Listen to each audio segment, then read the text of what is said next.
Olá, amigos, tudo bom? Meu nome é Rubens e hoje a gente vai continuar a nossa explanação sobre o Espírito Santo.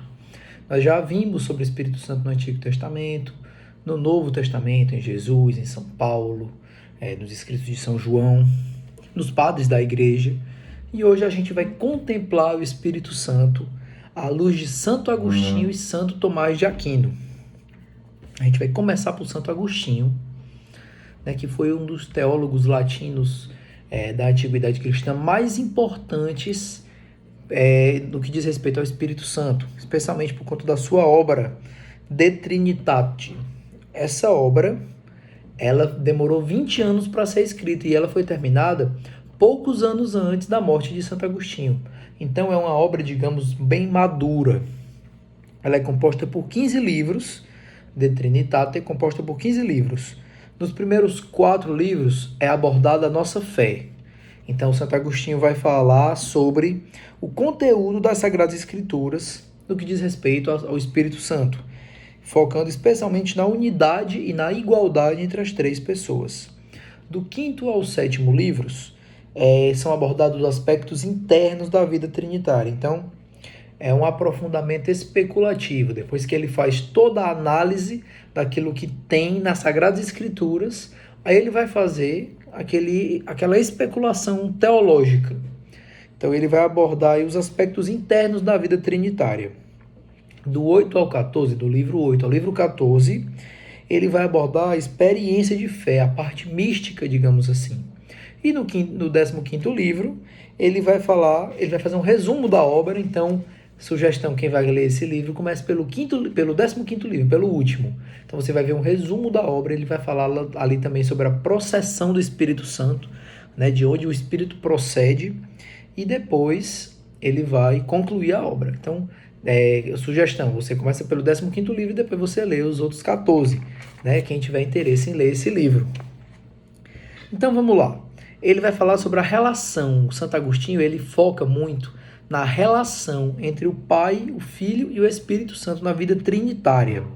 Ele esclarece bem que são 3 pessoas que não se confundem. Em essência, não há diferença entre eles, Em substância, são o mesmo Deus, mas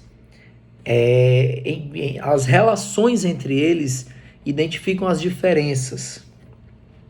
E é basicamente o seguinte: na Santíssima Trindade há uma pessoa que gera. Há uma pessoa que gera o Filho antes do tempo, na eternidade, e dá ao Filho tudo o que ele tem. Então o Pai é Pai porque gera, então ele gera o Filho antes de todo o tempo, antes da eternidade, desde sempre, e ele dá ao Filho tudo o que ele tem, com exceção de uma coisa, a sua paternidade. Então o Pai dá tudo ao Filho, com exceção da paternidade. Essa é a identidade da relação paterna. Ele dá, inclusive, a possibilidade de expirar o Espírito Santo. Então, o Pai e o Filho expiram o Espírito Santo. Então, a Trindade, existe uma questão teológica que envolve a Trindade e faz uma diferença entre a teologia oriental e a teologia ocidental, teologia católica, a teologia ortodoxa, que é basicamente assim. Na teologia oriental, o Pai gera o Filho e através do Filho o Pai expira o Espírito. É como se fosse uma reta, certo? Ela é dessa forma porque eles querem mostrar sempre a diferença entre o Pai e o Filho, O Pai e o Filho.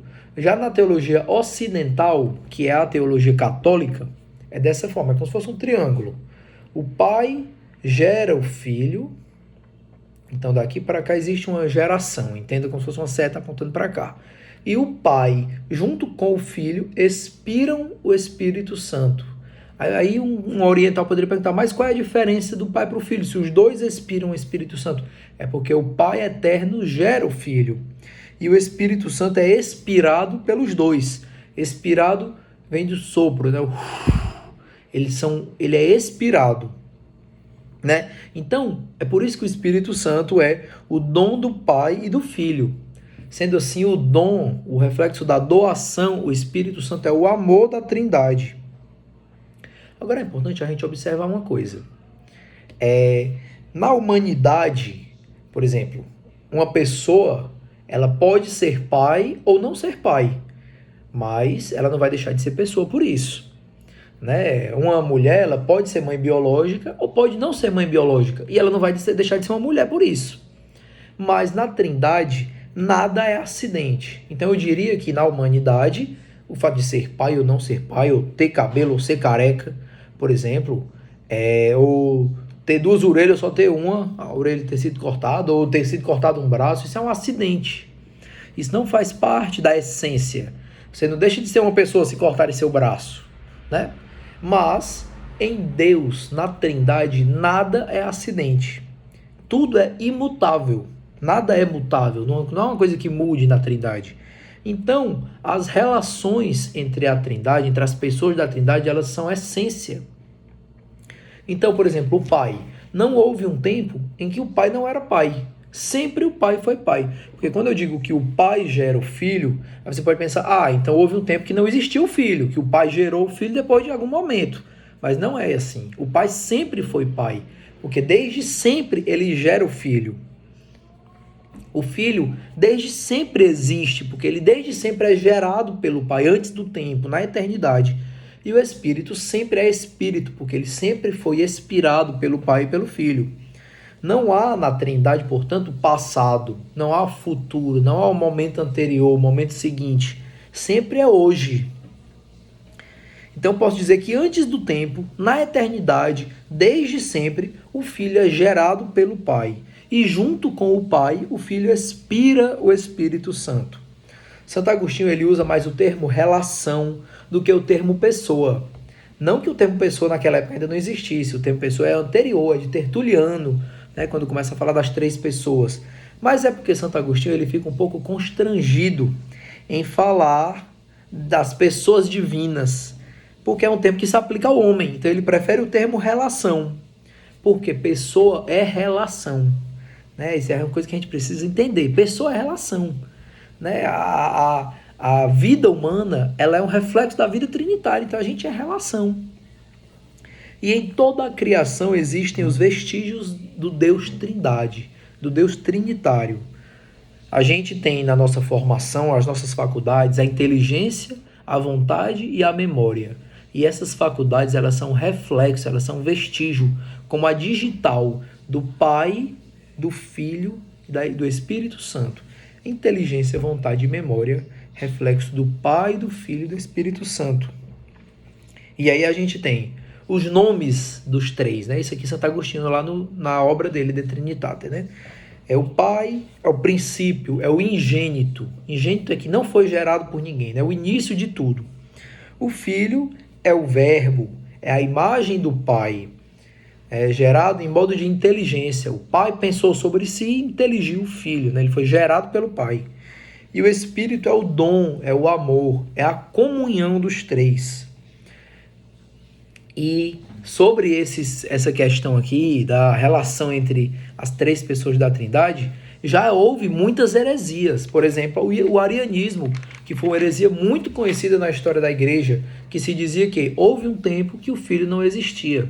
O Filho é, portanto, inferior ao Pai, porque depois que o Pai o gerou, ele passou a existir, não como Deus, mas como uma criatura inferior. Então isso é uma heresia. Houve uma outra heresia que dizia, houve um tempo em que o Espírito Santo não existia, né, que é a heresia do Macedônio, é o macedonianismo. Então são duas heresias. E a fé católica, desde sempre professou, mas depois dessas heresias terem sido formuladas, ela foi e reforçou a doutrina da Trindade, que o Pai é sempre Pai, o Filho sempre Filho, o Espírito sempre Espírito. Então, abordando um pouco da missão do Espírito Santo, que Santo Agostinho também fala. Existe a missão visível, que, por exemplo, aconteceu em Pentecostes, né? Foi derramado o Espírito Santo em Pentecostes, então você tem barulho, você tem fogo, você tem línguas, as pessoas que testemunharam viram o que aconteceu e as pessoas que receberam sentiram, né, sensivelmente, de uma forma visível. E existe também a missão invisível, que é a justificação interior. E aí eu pego uma frase do então teólogo Joseph Ratzinger, né, o Bento XVI, que diz: na liturgia, o mais importante é o que nós não vemos. Então a gente pode entender que os maiores milagres, eles são os que acontecem no escondimento, né? A obra invisível do Espírito Santo. Então, deixar o orgulho, deixar a maldade, abandonar um pecado, a conversão interior, né? Tudo isso é obra de justificação interior que faz parte da missão do Espírito Santo. Só Ele pode realizar isso em nós. E vejam bem, Ele infunde o amor porque Ele é o amor. Ele gera e Ele constitui a comunhão da igreja porque Ele é a comunhão da Trindade. Então o Espírito Santo ele faz o que Ele é. A ação do Espírito Santo revela, portanto, o seu ser. Ele faz o que Ele é. Né? Isso é o resumo do que diz Santo Agostinho. E Santo Tomás de Aquino ele vem para corroborar e complementar. Né? Então, Santo Tomás de Aquino, na Suma Teológica, ele aborda brevemente o Espírito Santo. E aí tem um teólogo estudioso de Santo Tomás de Aquino que diz: se você está procurando o Espírito Santo na Suma Teológica e está achando que não tem, porque só tem um pouquinho, na verdade o Espírito Santo está em todo lugar. Né? Então ele faz a conexão aí, Santo Tomás de Aquino, entre a pessoa e a relação. Ele completa a revelação, a reflexão de Santo Agostinho com a doutrina de Aristóteles sobre a relação. Ele diz: o Pai é, portanto, um ser voltado para o outro. E na humanidade, a relação pode ser um acidente, eu já mencionei, Santo Agostinho falou, mas Santo Tomás de Aquino reforça. Mas, na Trindade, a relação não é um acidente. A relação faz parte da identidade da pessoa, né? Da pessoa do Pai, da pessoa do Filho, da pessoa do Espírito Santo. Então, quem é o Pai? O Pai é aquele que gera. Quem é o Filho? O Filho é aquele que é gerado. Quem é o Espírito? O Espírito é aquele que é expirado. Expirado. Então, o Pai sempre foi Pai, gera o Filho desde sempre. O Filho, que é gerado pelo Pai, juntamente com o Pai, expira o Espírito Santo. Né?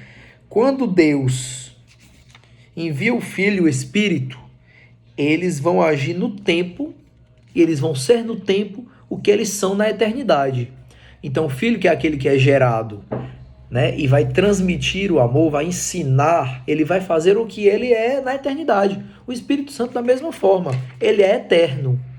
Mas, quando ele é inspirado, quando ele vem, né, na terra, quando ele é enviado por Jesus em Pentecostes, ele vai fazer na terra a comunhão, o amor, a santidade, aquilo que ele é na eternidade.